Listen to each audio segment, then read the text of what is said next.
Assalamualaikum warahmatullahi wabarakatuh. Alhamdulillahilladzi arsala rasulahu bil huda wa dinil haqq liyazhirahu 'alad din kullihi faj'alahu syahidan wa mubasysyiran wa nazira wa da'iyan ilallahi biiznihi wa sirajan munira wa ja'ala fihi uswatan hasanatan liman kana yarjullaha wal yawmal akhir wa zakarallaha katsira. Allahumma salli wa sallim wa barik alaihi wa ala alihi wa sahbihi wa man tabi'ahum bi ihsanin ila yaumiddin wa fajjara lahum yanabi'ar rahmah wa ridwani tafjira. Amma ba'd.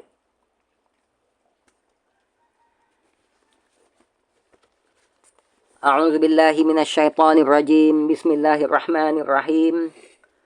Allahumma la ya'ti bil hasanati illa anta wa la yadfa'u sayyiati illa anta wa la hawla wa la quwwata illa bika.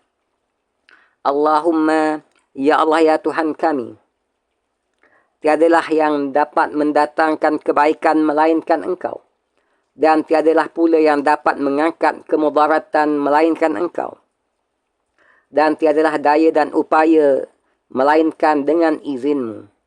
Amin, amin, amin ya Rabbal Alamin. Hadis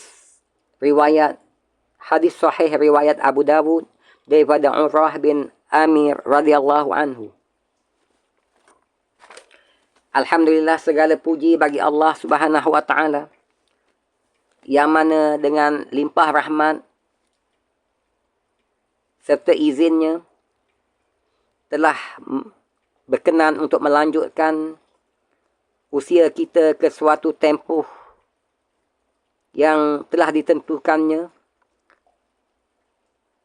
untuk memberikan kita tempoh masa, kesempatan dan peluang untuk terus melipat gandakan usaha atas penyempurnaan iman dan amal sebagai bekal untuk balik jumpa Allah di hari yang tiada kesudahannya nanti. Dan alhamdulillah, segala puji bagi Allah juga yang mana dengan limpah kurnia dan kasihan belasnya kepada kita telah berkenan untuk menempatkan kita dalam satu lagi sesi perkongsian ilmu, iaitu majlis ataupun sesi perkongsian audiobook bacaan kitab Perangi Syirik, Sucikan Akidah, Mantapkan Syahadah bagi sesi perkongsian audiobook kali yang ke-49 di pagi yang berbahagia ini, insya-Allah.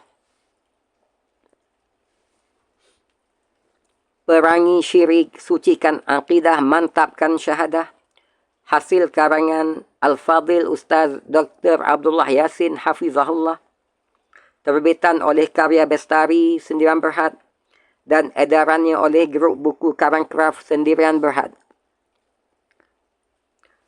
Manakala cetakannya pula oleh Ultimate Print Sendirian Berhad.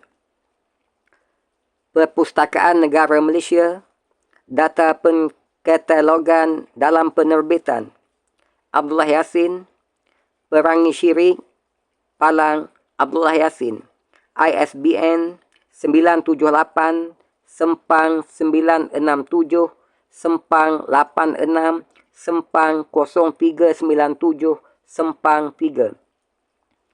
Islam Doctrines, Faith Islam, judul 297.2. Dan untuk makluman, versi yang sedang kita ikuti perkongsian audiobook bacaan isi kandungannya ini adalah versi PDF bagi cetakan kedua tahun 2013. Dan sebagaimana lazimnya, sepintas selalu berhubung kait dengan isi kandungan kitab ini. Alhamdulillah, dengan izin dan limpah kurnia Allah Subhanahu wa taala, dalam 48 sesi-sesi perkongsian audiobook terdahulu telah pun dapat kita kongsikan dengan izin Allah. Muqaddimah kitab juga keseluruhan daripada bahagian 1 penjelasan 6 rukun iman yang meliputi bab 1 Islam agama yang hak, bab 2 ibadah dalam Islam, bab 3 umat yang terbaik, dan bab 4 rukun iman. Manakala untuk bahagian 2 perkara-perkara yang membatalkan iman pula, alhamdulillah telah dapat kita kongsikan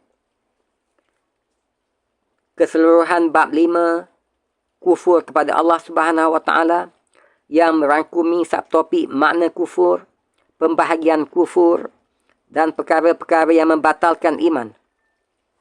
Juga keseluruhan bab 6 syirik kepada Allah Subhanahu Wa Taala yang merangkumi subtopik makna syirik, sejarah syirik, jenis-jenis syirik dan bahaya syirik.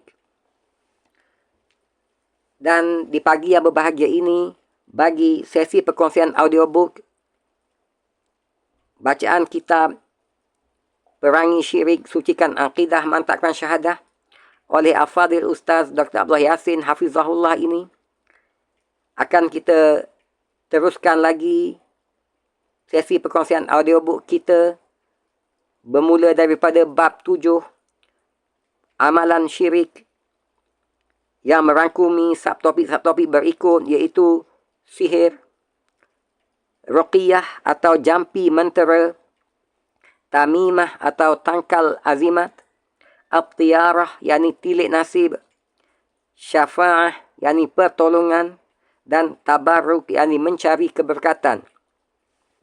Yang mana insya-Allah di pagi yang berbahagia ini akan kita kongsikan subtopik yang pertama berhubung kait dengan sihir, yang insya-Allah akan kita bahagikan perkongsian audiobook ini kepada 3 sesi perkongsian, bermula daripada sesi perkongsian pertama di pagi yang berbahagia ini, iaitu sesi perkongsian ke-49, dan akan disusuli dengan sesi perkongsian ke-50 dan 51 sebagai mengakhiri subtopik sihir ini insya-Allah.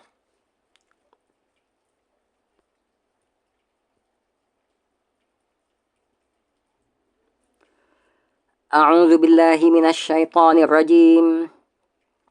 Likullin ja'alna minkum syir'atan wa minhaja. Untuk setiap umat di antara kamu telah kami berikan aturan dan jalan yang terang.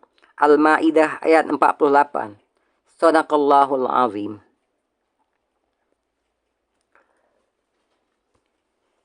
Ini adalah sesi perkongsian audiobook bacaan isi kandungan kitab Perangi Syirik, Sucikan Aqidah, Mantapkan Syahadah, hasil karangan Al-Fadhil Ustaz Dr. Abdullah Yassin Hafizahullah, bagi sesi perkongsian audiobook kali ke-49. Semoga ianya bermanfaat untuk kita semua insya-Allah.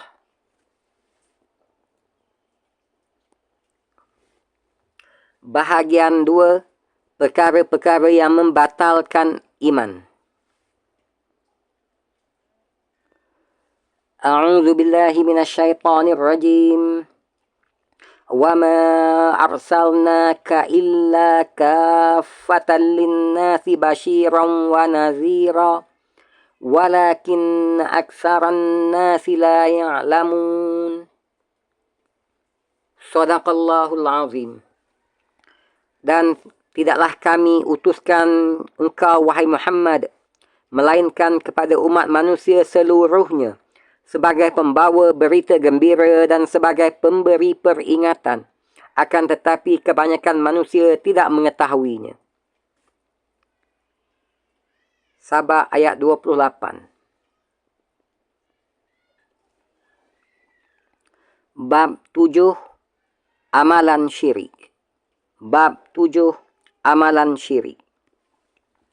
Sebagaimana sedia dimaklumi, amalan syirik itu sebenarnya tersangat banyak.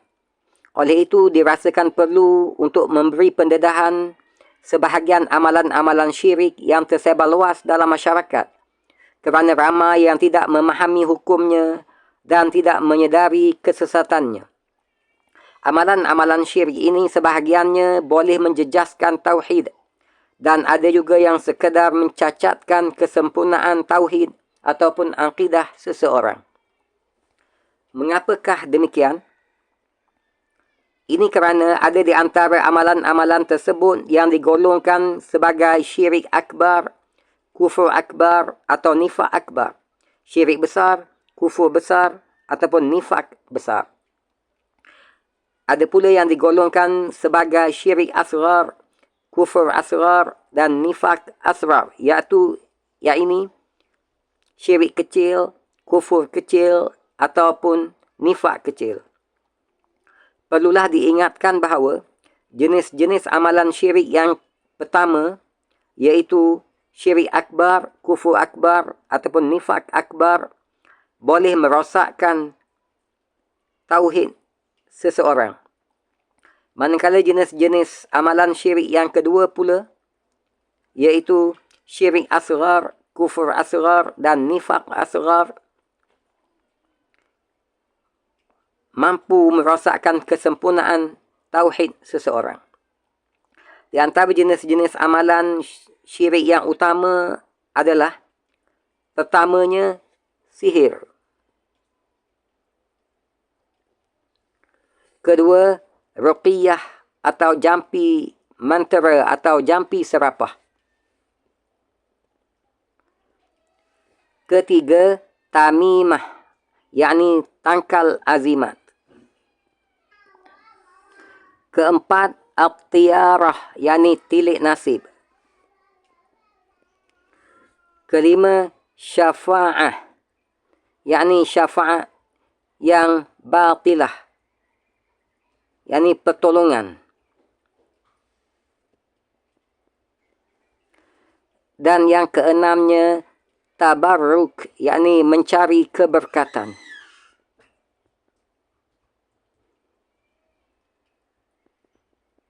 Yakni tabarruk yang batil.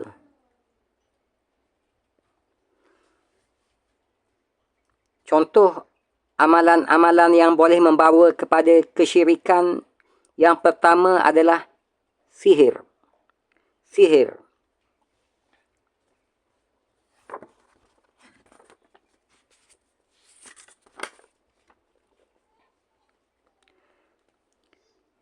Ta'rifan sihir.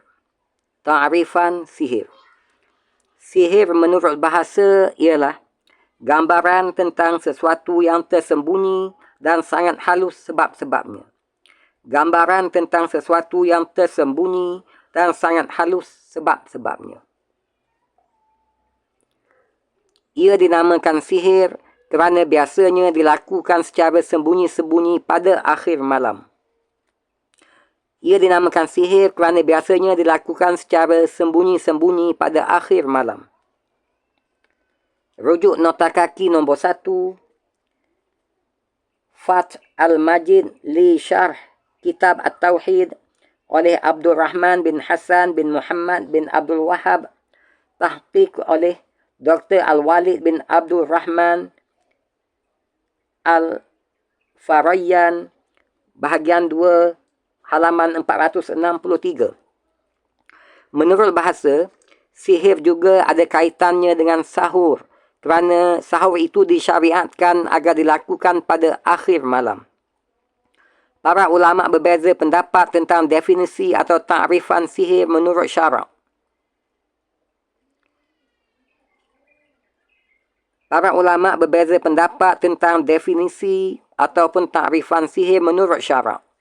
Di antara tafsiran-tafsiran sihir menurut syarak adalah pertama, menurut Imam Ibn Qayyim di dalam kitabnya Zad al-Ma'ad, Ibn Qayyim al-Jauziyah, bahagian 4, halaman 115, sihir ialah suatu pemujaan terhadap roh-roh jahat di samping mengharapkan kesaktian luar biasa daripadanya. Sihir ialah suatu pemujaan terhadap roh-roh jahat di samping mengharapkan kesaktian luar biasa daripadanya. Manakala takrifan sihir menurut syarak yang kedua adalah menurut Abu Muhammad Al-Muqaddasi.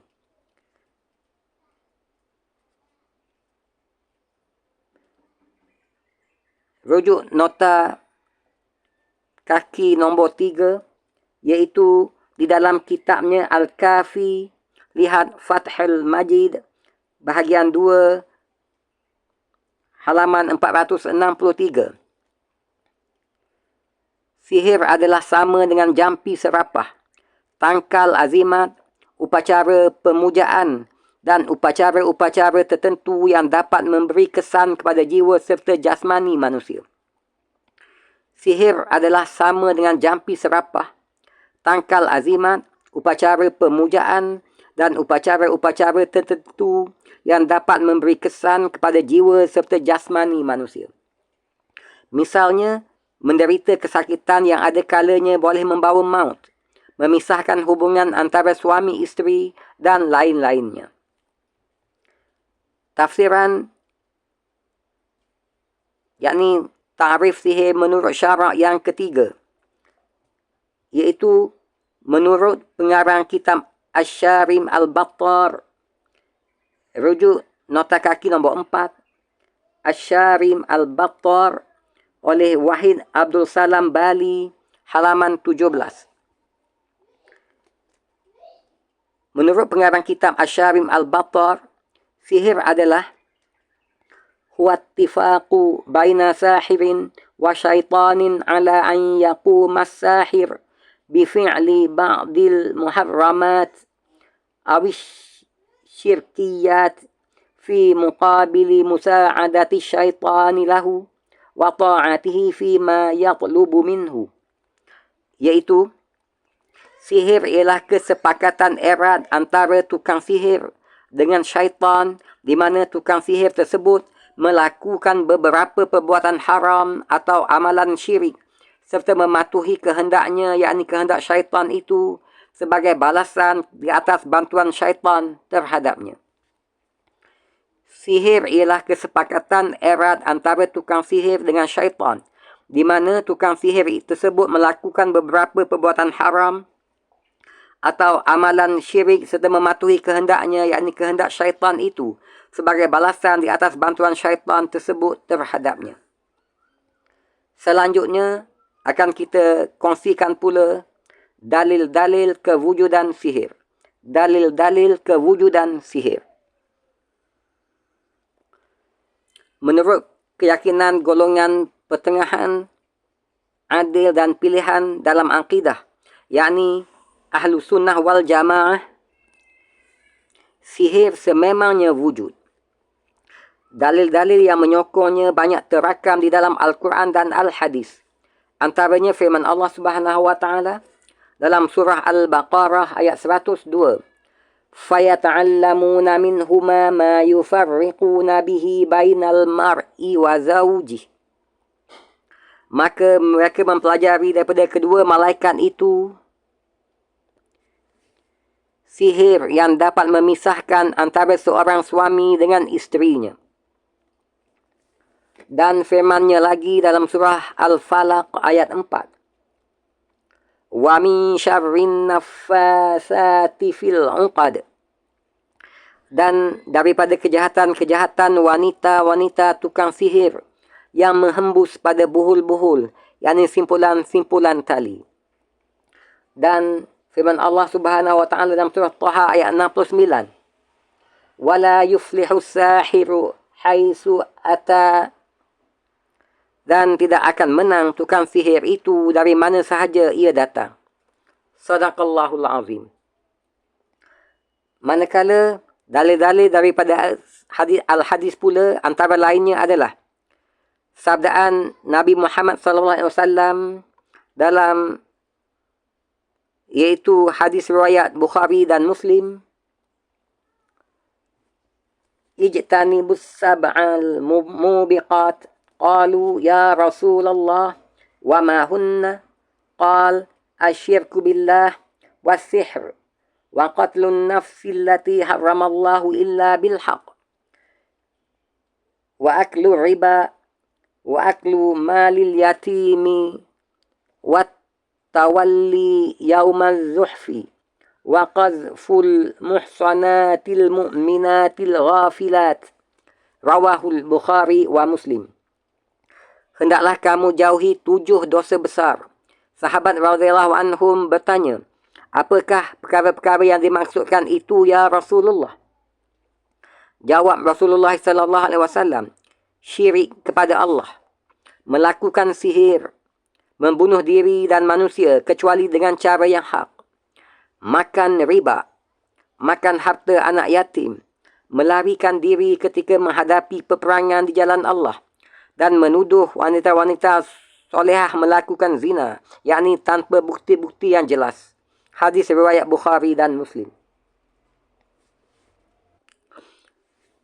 Manakala dalam sebuah hadis riwayat Al-Bazzar pula, junjungan besar sallallahu alaihi wasallam bersabda, laisa minna man tatayyar au tutahhara lahu au takahanna au tukahhana lahu au sahara au suhira lahu wa man ataka hinan fasaddaqahu bima yaqulu faqad kafara bima unzila ala Muhammad sallallahu alaihi wasallam. Rawahul Bazzar. Rujuk nota akhir nombor 5.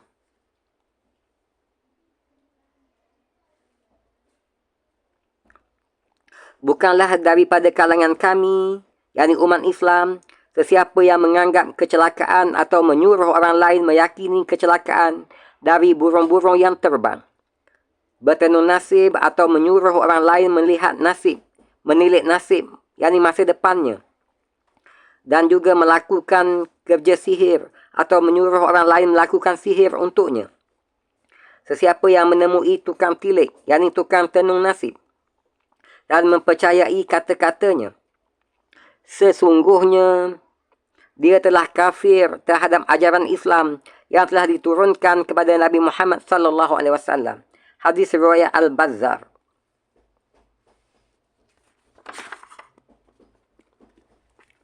Menurut Al-Haytami dalam kitab Al-Mujma' bahagian 5 halaman 20, hadis ini diriwayatkan oleh Al-Bazzar dan para perawinya sahih selain Ishaq ibnu Al-Rabi'. Namun dia, yakni Ishaq ibnu Al-Rabi' itu sebenarnya seorang yang siqah, yakni yang dipercayai.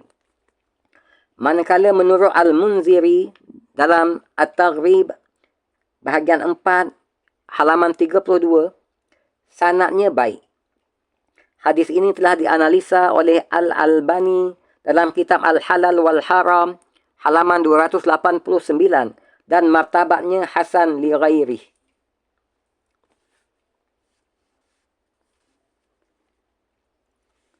Manakala dalam sebuah hadis riwayat An-Nasa'i pula,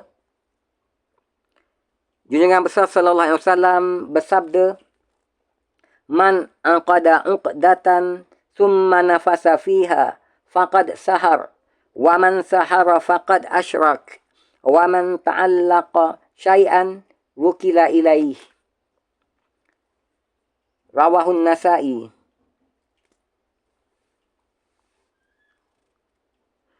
Barang siapa yang membuat simpulan benang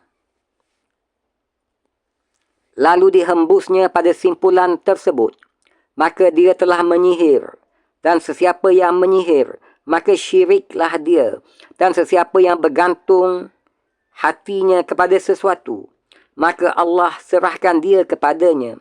Hadis riwayat An-Nasa'i, darjatnya hasan menurut Ibnu Muflih. Rujuk nota akhir nombor 6.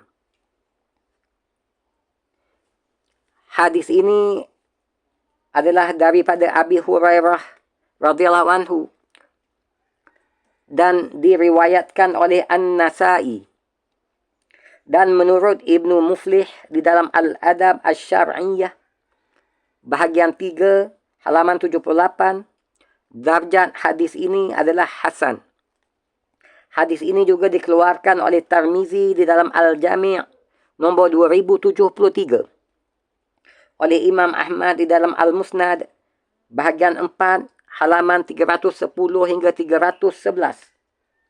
Oleh Al-Hakim di dalam Al-Mustadrak bahagian 4 halaman 216, dan menurut beliau, yakni menurut Al-Hakim, hadis ini sahih dan pandangan beliau disetujui oleh Az-Zahabi. Penjelasan hadis. Kebiasaannya, tukang sihir akan membuat beberapa simpulan benang jika mahu melakukan sihir. Kemudian, dia akan membaca jampi sarapah tertentu, lalu menghembuskan nafasnya ke arah simpulan tersebut. Percampuran antara hembusan nafas tukang sihir yang disertai air liurnya yang kotor itu dan bantuan syaitan yang dimintanya untuk menyakiti sasarannya, maka orang yang disihir akan ditimpa musibah, yakni dengan izin Allah Subhanahu Wa Taala, yakni iradah kauniyah, iaitu kehendak kejadian, atau iradah qadariyahnya, bukannya iradah syar'iyah, bukannya kehendak agama. Rujuk perkongsian audiobook terdahulu berhubung kait dengan iradah kauniyah atau iradah qadariyah dan iradah syar'iyah ataupun kehendak agama. Di dalam sesi perkongsian audiobook terdahulu, di bawah subtopik iman kepada Allah Subhanahu Wa Taala, iman kepada takdir, di bawah bab keempat, rukun iman.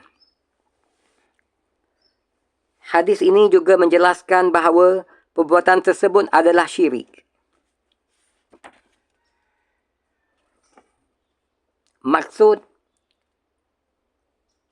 waman ta'allaqa syai'an, iaitu sesiapa yang bergantung kepada sesuatu, ialah sesiapa yang bersandar ataupun meletakkan harapan kepada seseorang atau sesuatu benda atau mana-mana makhluk Allah, maka wukila ilaih, maka Allah akan serahkan dia kepadanya. Bermaksud dia, yakni Allah Tabaraka wa Ta'ala, akan membiarkan dia kepada seseorang atau sesuatu yang menjadi tumpuan harapannya itu. Tetapi sesiapa yang menggantungkan hatinya, pengharapannya hanya kepada Allah Subhanahu Wa Ta'ala yang Maha Berkuasa, lagi memiliki segala-segalanya, baik di langit maupun di bumi, nescaya sudah mencukupi baginya. Dia, yakni Allah Tabaraka wa Ta'ala, akan mencukupkan segala hajat dan memenuhi keperluan seseorang, serta akan melindunginya daripada segala kesusahan dan apa jua malapetaka. Dialah Allah, sebaik-baik pelindung dan penolong. Tetapi sebaliknya, jika seseorang menggantungkan harapan kepada tukang sihir, syaitan, ataupun apapun dan siapa pun di dalam kalangan makhluk, maka Allah Subhanahu Wa Ta'ala akan menyerahkan dia kepada makhluk tersebut, yakni makhluk yang diharapkan ataupun disandarkan harapan ataupun penggantungan hatinya itu. Sudah pasti orang demikian akan menemui kehancuran dan kemusnahan. Selanjutnya, hukuman ke atas tukang sihir. Hukuman ke atas tukang sihir. Jelaslah daripada ayat-ayat Al-Quran dan kenyataan hadis-hadis Nabawi bahawa perbuatan sihir adalah haram. Perbuatan sihir adalah haram, malah ia termasuk dalam salah satu dosa besar. Tukang sihir ataupun orang yang mendatangi tukang sihir dan meminta pertolongan daripadanya dikira tergolong sebagai pelaku syirik dan boleh membawa kepada kekufuran. Berkenaan hukuman yang patut ditimpakan ke atas tukang sihir menurut ajaran Islam, rujuk nota akhir nombor 8,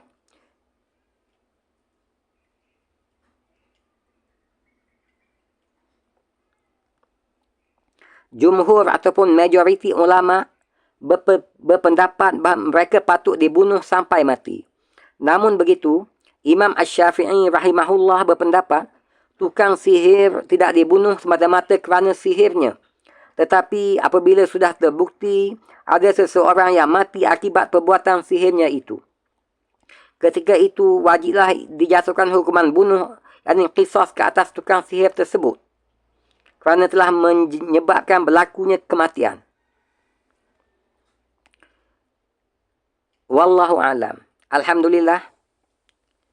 Segala puji bagi Allah yang mana dengan limpah kurnia dan kesian belasnya kepada kita semua telah berkenan untuk mengizinkan kita menyelesaikan satu lagi sesi perkongsian audiobook bacaan kitab Perangi Syirik, Sucikan Akidah, Mantapkan Syahadah, hasil karangan Al-Fadhil Ustaz Dr. Abdullah Yasin ini. Baik, yang ini bagi sesi perkongsian audiobook kali yang ke-49 di pagi yang berbahagia ini. Semoga segala perkongsian terdahulu dan akan datang dengan izin Allah akan sedikit sebanyak membawa manfaat dari sudut kefahaman yang tepat dalam agama, sekaligus menjadi pedoman dan iktibar, garis panduan untuk kita mengenal pasti perkara-perkara yang boleh membawa kepada kekufuran, kesyirikan, kemunafikan dan seumpamanya, yang dengan garis panduan tersebut akan dapat kita hindarkan diri kita daripada apa jua bentuk amalan-amalan yang boleh membawa kepada kesyirikan, kekufuran, kemunafikan dan seumpamanya itu, yang merupakan cacat cela yang besar terhadap agama, yang mana akan membantu kita untuk menghindarkan diri kita dengan pertolongan Allah Subhanahu Wa Taala daripada amalan-amalan tersebut, sehingga dapat kita balik jumpa Allah dengan membawa hati yang sejahtera, iman yang sempurna, amal yang soleh, yang menepati kehendak Allah dan Rasulnya, sehingga Allah berkenan untuk menerima kita sebagai hamba-Nya yang beriman dan beramal soleh, sekaligus membebaskan kita daripada sisaan azab nerakanya, dan berkenan pula untuk menempatkan kita di dalam nikmat syurganya yang kekal abadi, insya-Allah. InsyaAllah dalam sesi-sesi selanjutnya akan kita teruskan lagi dengan sambungan kepada subtopik sihir ini, iaitu dalam sesi perkongsian ke-50 dan ke-51 nanti, insyaAllah. Semoga Allah akan ganjarkan sebesar-besar ganjaran dunia dan akhirat, terutamanya kepada penulis kitab ini atas jasa bakti beliau terhadap agama, dan juga kepada kita semua, insya-Allah. Sehingga berjumpa lagi dalam sesi-sesi perkongsian selanjutnya. Terima kasih di atas kesediaan dan kesudian melapangkan masa untuk sama-sama mengikuti sesi perkongsian audiobook bacaan isi kandungan kitab Perangi Syirik, Sucikan Akidah, Mantapkan Syahadah, hasil karangan Dr. Abdullah Yasin Hafizahullah ini. Wabillahi taufiq wal hidayah. Wassalamualaikum warahmatullahi wabarakatuh.